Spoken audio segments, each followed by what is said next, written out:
আপনি জানেন কি, জাস্ট 12টা টিপস যদি আপনি ফলো করতে পারেন, ইনশাল্লাহ আগামী 10 বছরের ভিতরে আপনি একজন কোটিপতি হতে পারবেন। এখন আপনি বলতে পারেন ভাই, আপনার কাছে কোটিপতি শব্দটা হয়তো খুব সহজ একটা জিনিস। আমি আপনাকে যেই 12টা টিপস বলবো বা 12টা বিষয় জানাবো, সেই 12টা বিষয় একেবারে সহজ নয়। আমি আপনাকে একটা রোড ম্যাপ দিব।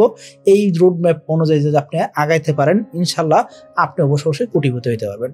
খেয়াল করবেন, আমাদের সমাজ এখন আমাদের শেখায় যে কোটিপতি হওয়া অনেক কঠিন জিনিস, কিন্তু কোটিপতি হওয়াটা আসলে সমাজ যেভাবে দেখায় ততটুকু কঠিন নয়। যদি কঠিন হইতো তাহলে বাংলাদেশে এত কোটিপতি লোকের সংখ্যা থাকতো না। বাংলাদেশে অসংখ্য কোটিপতি আছেন। তো আপনিও যদি একজন কোটিপতি হতে চান, সেক্ষেত্রে আমি আপনাকে বলবো, আপনি জাস্ট এই 12টার রুলস মেনটেন করার চেষ্টা করেন।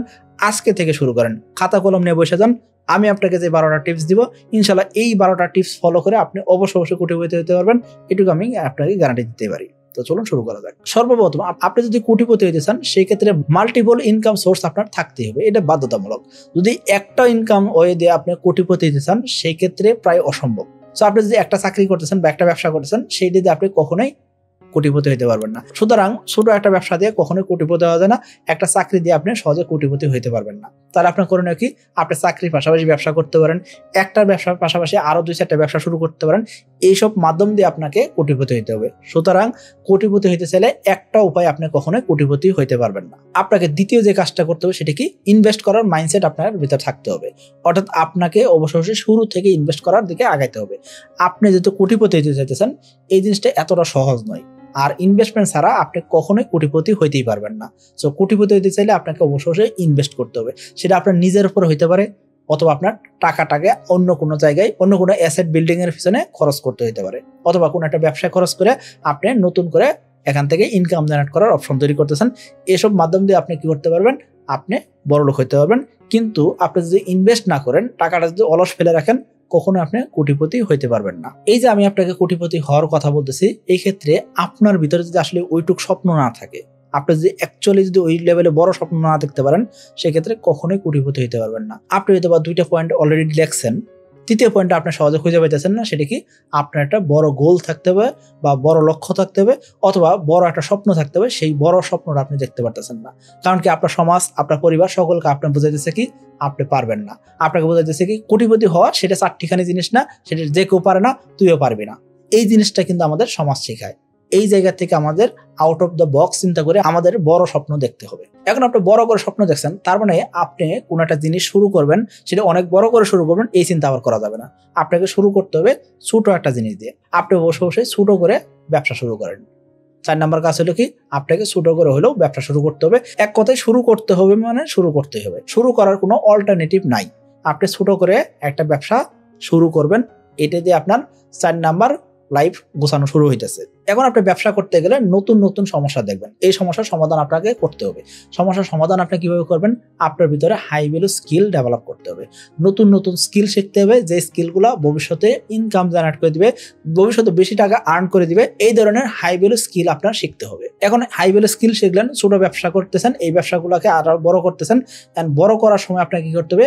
কনসিস্টেন্সি আপনার বজায় রাখতে হবে। অর্থাৎ যতক্ষণ পর্যন্ত গোল অ্যাচিভ না হইতেছে, যতক্ষণ পর্যন্ত আপনার লক্ষ্যে পৌঁছাতে না পারতেছেন, ততক্ষণ পর্যন্ত আপনার অবিচল থাকতে হবে, লক্ষ্যে অটুট থাকতে হবে, কনসিস্টেন্সি বজায় রাখতে হবে। এই ক্ষেত্রে আপনার বড় একটা লম্বা গোল আছে, সেটা ঠিক আছে, ভালো, কিন্তু এর পাশাপাশি আপনাকে উইকলি অথবা মান্থলি একটা টার্গেট দিতে হবে, যে আমি মান্থলি অথবা উইকলি ঠিক এই পজিশনে পৌঁছাবো। এই যে ছোট স্টেপগুলো আপনি নিতেছেন, ছোট স্টেপগুলো আপনি কি করবেন? জয় করার চেষ্টা করেন। ছোট স্টেপগুলো যখন আপনি উইন করবেন, সেই ক্ষেত্রে আপনার ভিতরে একটা নতুন একটা স্পৃহা তৈরি হবে। একটা জিনিস অর্জন করলে কিভাবে ফিল করতে হয় বা কিভাবে এনজয় করতে হয়, সেটা আপনি এনজয় করা শিখে যাবেন। 7 নাম্বার খুবই ইম্পর্টেন্ট, সেটা কি? ডেপথ অথবা লোনের পিছনে দৌড়ানো যাবে না, অর্থাৎ ঋণে জর্জরিত হওয়া যাবে না। আপনার কাছে টাকা আছে 10 লাখ, আপনার ব্যাংকেও লোন আছে 10 লাখ, এরকম যদি অবস্থা হয়, সেই ক্ষেত্রে আপনি কখনোই কোটিপতি হইতে পারবেন না। কোটিপতি হইতে গেলে আপনার অবশ্যই লোন দরকার হইতে পারে, কিন্তু ইনিশিয়াল পর্যায়ে আপনি লোনের দিকে আগাবেন না, এবং কি আপনার ব্যবসা স্টেবল না হওয়া পর্যন্ত কখনোই আপনি লোনের দিকে আগাবেন না। এবং কি আপনার যদি একান্ত লোন নিয়ে ব্যবসা করতে হয়, সেক্ষেত্রে যাতে ওভার বার্ডেন না হয়, অর্থাৎ যাতে এই জিনিসটা আপনার জন্য কঠিন না হয় দাঁড়ায়, সেই জিনিসটা আপনাকে খেয়াল করতে হবে। 8 নাম্বার খুবই ইম্পর্টেন্ট, সেটা কি? ট্রেন্ডি জিনিসের পিছনে ছুটা যাবে না। আমরা কিছু টাকার মালিক হইলে কি করি? একটা আইফোন কিনবো। কিছু টাকার মালিক হইলে নতুন বাজারে অমুক গ্যাজেট নামছে, ওই গ্যাজেটটা প্রথম আমাকে কিনতেই হবে। বাজারে অমুক একটা জিনিস আসছে, ওইটা আমার না কিনলে আমার জীবনই চলবে না। বাজারে অমুক একটা জিনিস আছে, ওই জিনিসটা আমার ব্যবসাতে হলে আসমান এবং জমিনের ভিতরে থাকবে না, এমন জায়গায় চলে যাবে, সেটা আমি ধরতে পারলেই আমি কোটিপতি। এরকম চিন্তা ভাবনা করা যাবে না, অবাস্তব চিন্তা ভাবনা করে কখনো ব্যবসা বাণিজ্য হয় না। সো ট্রেন্ডি জিনিসের পিছনে ছুটে যাবে না, এবং কি আপনাকে খরচ করার সময় খুব হিসাব করে খরচ করতে হবে। 9 নাম্বার খুবই ইম্পর্টেন্ট, এই যে আপনি টাকা ইনকাম করতেছেন, এই টাকাটা কখনোই ব্যাংকে অথবা কোনো একটা জায়গায় ফিক্সড রেখে দিবেন না, অর্থাৎ অলস ফেলে রাখবেন না। অনেকে কারেন্ট অ্যাকাউন্টে টাকা রেখে দেন। যেমন আমাদের ব্যবসা স্বার্থে আমাদের কারেন্ট অ্যাকাউন্টে টাকা রাখতে হয়, কিন্তু কারেন্ট অ্যাকাউন্টে টাকা রাখলেও দিনে ঢুকতেছে, প্রতিনিয়ত বেড়েছে, এই জিনিস থেকে আমরা আসলে প্রফিট চাই না। কিন্তু আপনার যদি এরকম একটা অ্যামাউন্ট, সার্টেন অ্যামাউন্ট, সেটা যদি আপনার ফিক্সড করে থাকে, কারেন্ট অ্যাকাউন্টে করে থাকে, সেখান থেকে কোনো প্রফিট পাচ্ছেন না। সো এই জিনিসটা আপনাকে কখনোই বড়লোক বানাবে না। সো আমি বলবো আপনাকে প্রফিট দেয় এরকম জায়গায় আপনার ইনভেস্ট করতে হবে। 10 নাম্বার, এটা খুবই ইম্পর্টেন্ট, আপনি যদি কোটিপতি হতে চান সেক্ষেত্রে এই জিনিসটা একেবারে মানতে হবে, মানে মানতে হবেই। সেই জিনিসটা কি, আপনার ট্যাক্স ক্যালকুলেশন যাতে সঠিক হয়, প্রপারলি ট্যাক্স ক্যালকুলেশন করতে হবে। আপনাকে গভর্নমেন্ট যাতে পেনাল্টি না দিতে পারে, অথবা আপনি যে পরিমাণ টাকা ইনকাম করছেন ঠিক সেই পরিমাণ টাকার উপরে আপনি যাতে ট্যাক্স দেন, সেই জিনিসটা আপনার ভিতর থাকতে হবে। অনেকে একদম সস্তায় উকিল ধরি, যার কারণে দেখা যাচ্ছে কি আমরা একদম জিরো ট্যাক্স দিয়ে ফেলি, আলটিমেটলি আইনের অনেক রুলস মেনটেন করি না, দেখা যাচ্ছে কি পেনাল্টি হয়ে যায়। আবার অনেকে অনেক জায়গায় ছাড় পাইতাম, সেই সব জিনিস আমরা ছাড় পাইতেছি না, ভালো একজন উকিল ধরতেছি না, এই জিনিসটার কারণে কিন্তু অতিরিক্ত আমরা ট্যাক্স দিয়ে ফেলতেছি। এই যে লাস্টের 2টা পয়েন্ট আসছে, সেই জিনিসটা আরো বেশি ইম্পর্টেন্ট। সেই জিনিসটা কি, আপনার যখন মাল্টিপল ইনকাম সোর্স হয়েছে, আপনার ব্যবসাগুলো যখন আপনাকে প্রফিট দিচ্ছে, আপনি বিভিন্ন জায়গায় ইনভেস্ট করছেন, সেই ইনভেস্টমেন্ট থেকে প্রফিট পাচ্ছেন, এইসব জায়গা থেকে যখন আপনার টাকাগুলো আসতেছে, অর্থাৎ আপনার আয় বাড়তেছে, আয় বাড়লে আপনার ভিতরে যাতে ব্যয় করার মেন্টালিটি যাতে ঠিক থাকে সেটা খেয়াল করতে হবে, অতিরিক্ত ব্যয় যাতে না হয়। অতিরিক্ত ব্যয় করলে সেই ক্ষেত্রে আপনি কখনোই কোটিপতি হইতে পারবেন না। এখন একটা জিনিস খেয়াল করবেন, আপনি সারা মাসে যে টাকা ইনকাম করছেন সেই টাকা 1-2 দিনে খরচ করতে চাইলে খুব সহজে আপনি খরচ করে আসতে পারবেন, কিন্তু আপনি যেই পরিমাণ টাকা এই মাসে ইনকাম করছেন, সম পরিমাণ টাকা আপনি আগামী মাসে ইনকাম করতে চাইলে কি করতে পারবেন? অর্থাৎ আপনার মাল্টিপল ইনকাম সোর্স তৈরি করা সেটা যেমন কঠিন, অন্যদিকে আপনি যে পরিমাণ টাকা ইনকাম করছেন সেই টাকা দ্রুত সময় খরচ করা সেটা কিন্তু অনেকটা সহজ। তো আমি বলবো আপনাকে খরচ করা থেকে বাঁচতে হবে, মিতব্যয়ী হইতে হবে। শুরুর দিকে অবশ্য আপনাকে মিতব্যয়ী হইতে হবে, আপনার ইনকাম যা আসছে সেটা অবশ্যই বসায় রাখা যাবে না, সেটা আপনি ইনভেস্ট করে আপনাকে আরো বেশি ইনকামের দিকে আগায় নিতে হবে। সর্বশেষ মেন্টরশিপ দরকার হইতে পারে।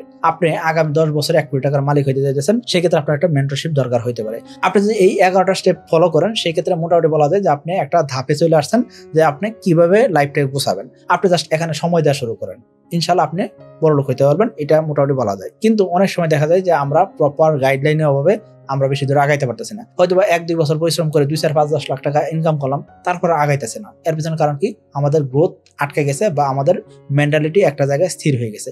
এটাকে ব্রেক করার জন্য আমাদের মেন্টরশিপ দরকার হইতে পারে। কিন্তু বাংলাদেশের প্রেক্ষাপটে ফাইন্যান্সিয়াল মেন্টর পাওয়া খুব কঠিন জিনিস, এর পাশাপাশি পার্সোনাল ফাইন্যান্স ম্যানেজ করে দিবে এরকম লোক পাওয়া কঠিন জিনিস, এবং কি আমরা নিজেরাও পার্সোনাল ফাইন্যান্সের পিছনে বেশি একটা সময় দিই না, বা আমাদের একটা উদাসীনতা আছে, এবং কি আমরা মেন্টরশিপের জন্য একটা খরচ করবো, সেই খরচটা আমরা করতে চাই না।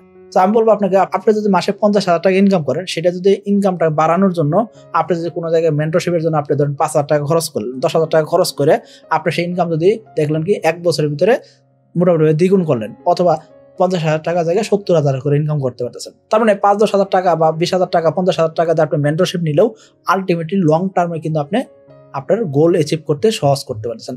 এই ক্ষেত্রে আপনি মেন্টরশিপ নিতে পারেন। আমি আপনাকে একটা রোড ম্যাপ দেখানোর চেষ্টা করছি, সেই রোড ম্যাপটা আপনি মেনটেন করার চেষ্টা করেন, ইনশাআল্লাহ আশা করবো আপনি দ্রুত সময়ে বড়লোক হতে পারবেন।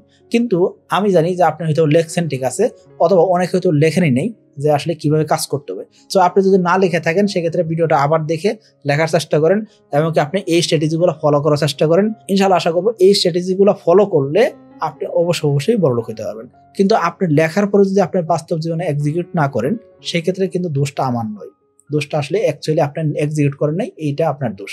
তো আপনি এক্সিকিউট করা শুরু করেন, অল্প করে শুরু করেন, ছোট করে শুরু করেন, ইনশাআল্লাহ এই জায়গা থেকে বড় কিছু করতে পারবেন। সকলে ভালো থাকবেন, সুস্থ থাকবেন। আসসালামু আলাইকুম।